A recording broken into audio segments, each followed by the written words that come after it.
xaflad si heer sare ah loo soo agaasimay oo lagu maamuusayay in lagu soo bandhigo haldoorkii xilligan ayna ka soo qayb galeen wasiiro, xildhibaano, gudoomiyaal, aqoon-yahano, abwaano, qorayaal, ururada bulshada rayidka iyo dhalinyaro. Haldoorkii shanaad ee taxanaha barnaamijka Haldoor ayaa loo aqoonsaday sanadkan gudoomiyaha Akademiyad Goboleedka Afka Soomaaliga aga Dr. Maxamed Daahir Afrax.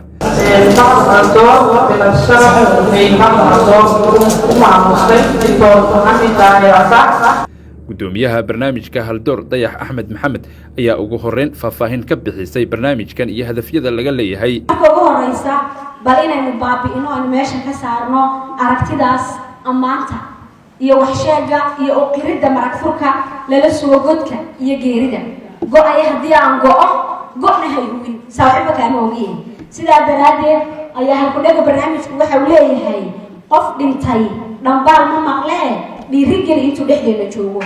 qaar ka mid ah mas'uuliyiintii ka hadlay xafladda ayaa u hambalyeeyay haldoorkii shanaad ee sanadkan.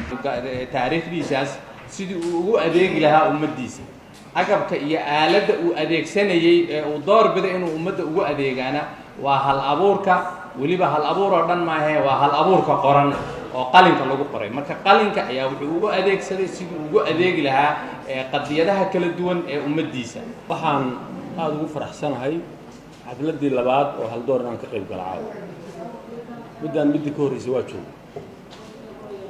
nin dhalinyaro ah oo dadka lacag ururiya oo dariiqa dadka dhibaataysan inta Yurub iyo Ameerika laga soo aamino lacag loo soo diro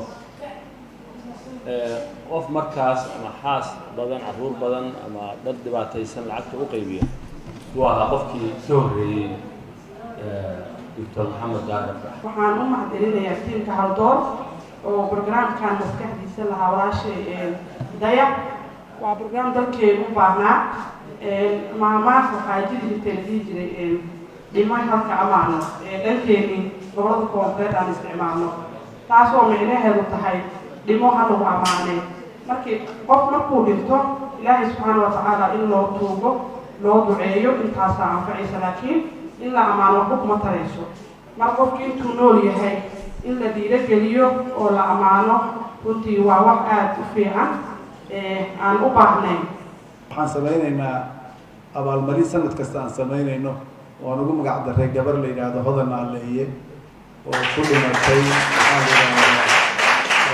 nimankan dadka dibkooda jecel ee ku dileen Kismaayo. Hodan Aleeye marka waxay ka mid tahay dadka dhalisay Haldoorkuna uu calaamad u yahay waxay laba arrimood bay ku sifowday waxa la yiraahdo waxay ahayd inspirational dad badan ayay diila gelisay oo Soomaaliya ku soo noqday dhalinyaro ah oo aan weligood Soomaaliya arkin ayada daraadeed oo hadda Soomaaliya wax fiican ka qabta. Abdullaahi Maxamed, Jubbaland TV, Muqdisho.